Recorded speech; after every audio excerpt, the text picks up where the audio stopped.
Today we're going to talk about one of the features in connected speech called weak forms. But before we get into weak forms, first we have to understand what happens when a speaker needs to communicate a message. Because we have to say the more we can in a less amount of time, we make some words more prominent than others. So, how is it that we do that? Well, we stress, yes, the strong syllabus of important words in our message. This is what the listener perceives, yes, the prominent syllabus of relevant words. And then, because of processes of linguistic and psychological processes, he reconstructs that message with the missing words, right? Which are generally grammar words. So, what we have to bear in mind is that we get only the strong syllabus, yes, of words as listeners, and that a speaker makes relevant those words that are important to convey meaning. The rest of the words, which are grammar words, are generally weak, meaning not accented. And they are generally produced with vowel sound schwa, this frequently with e and o. Now, how can we distinguish these weak forms? Well, words can be divided in two big categories: content words and function or structural words. Now, content words are those that carry meaning by themselves, are words that we can have a mental representation of them, and we can find their definition in a dictionary. For example, if I say to you the word chair, you do not need to see a picture of it to imagine what I'm talking about. The same thing happens if I say to you blue or yellow. You can imagine the color without any visual aid. Or when I'm talking about actions, if I say to you, listen, repeat, you understand what you have to do. You do not need any extra help to understand the meaning of the word. Or if I say something like urgently, yes, quickly, you understand the concept. So these are content words. Content words are relevant, therefore, they are always accented. Now, on the other hand, we have these other words that are not relevant, not important to convey meaning, and because of this, they are generally unaccented. Yes, we do not have a mental representation. We need more information to understand what they mean. And we can find in a dictionary only their grammatical category and examples, right? So this would be articles, pronouns, prepositions, auxiliary verbs, and conjunctions or coordinators. Now let's see how this works. When we talk about weak forms, we say that these words are not accented, generally speaking. But sometimes these words can also be strong. These grammar words, these function or structural words that help us construct a sentence, they may sometimes be strong. Now let's see, when do we have this possibility of strong or weak forms for these words? Well, as I said before, generally they are weak, but we make them strong when we want to emphasize or we want to contrast. Yes? So, for example, if I say to you, the house up the hill it's from a friend of mine. Yes, that would not be stress because that's not, I mean, the definite article is not relevant. Now, if somebody says, she says she saw Elvis, and the other person answers, the Elvis? Like the one, the famous. So I am emphasizing here. So in that case, we are going to have, yes, strong forms. The same happens with prepositions. When prepositions are separated from noun phrases, for example, in questions, yes, they are going to be strong. For example, who are you talking to? What are you looking at? So they are at the end of the sentence, yes, and it's because we are separating it from the noun phrase. Generally, these prepositions are in weak forms, yes. So, for example, I say, she's at the supermarket. So, at here is not relevant, yes. I'm going to visit a friend. That too, it's not relevant either. Then, of course, we have uh, pronouns. Pronouns are made emphatic, yes, and therefore strong, especially at the end of words as well. For example, if I say something like, I'm talking to her, meaning not to you, not to him, just to her. So I'm making emphatic who I'm referring to.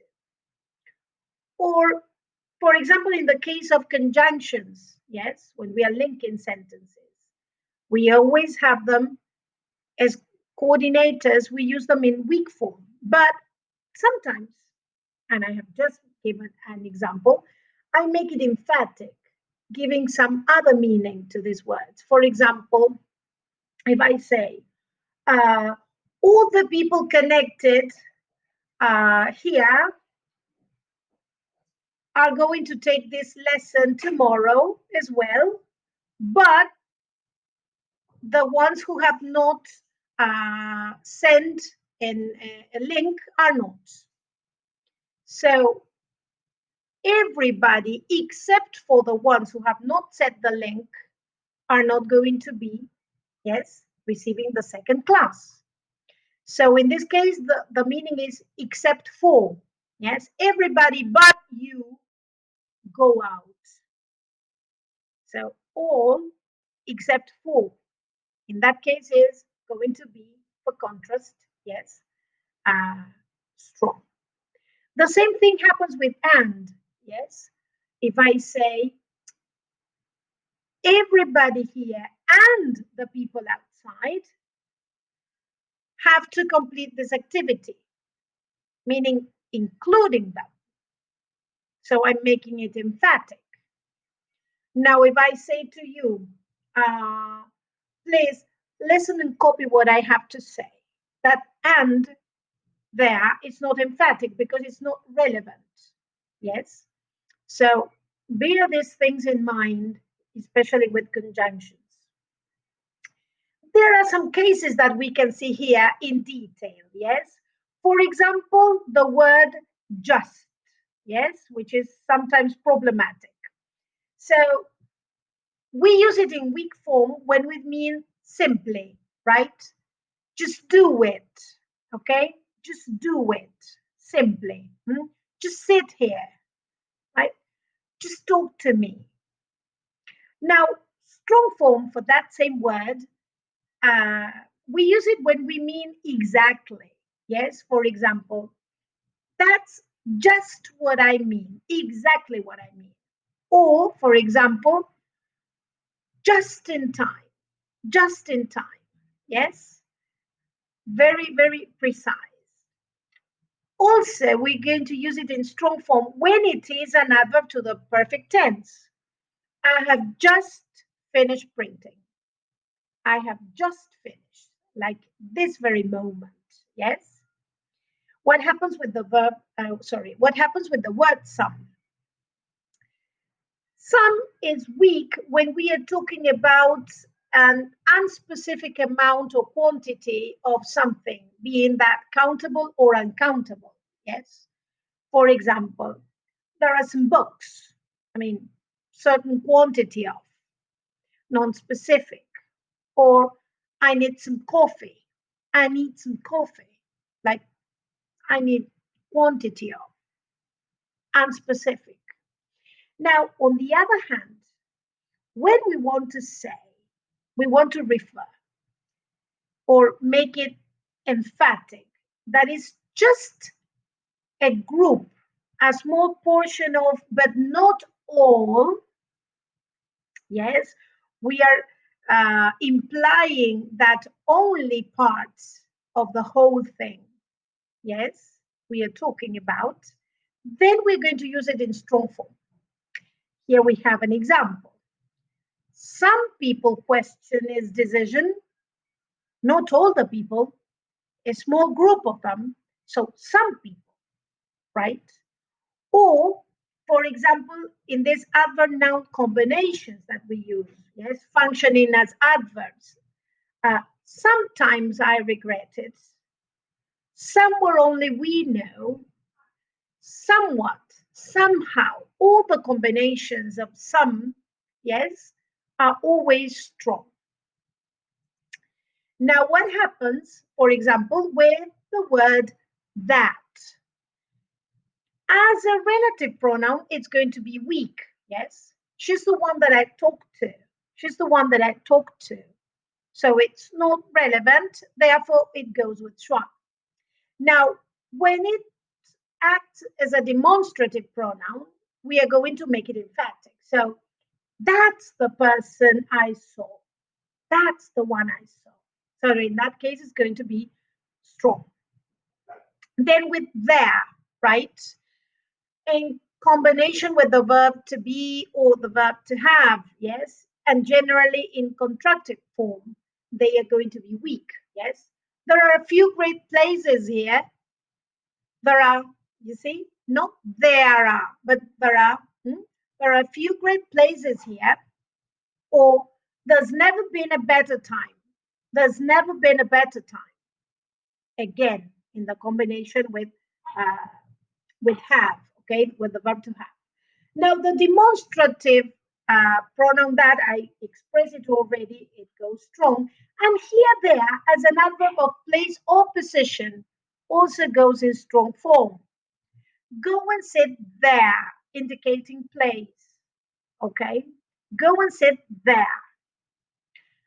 Or, for example, as an exclamation, yes, encouraging. There you are. Like, good job. There you are.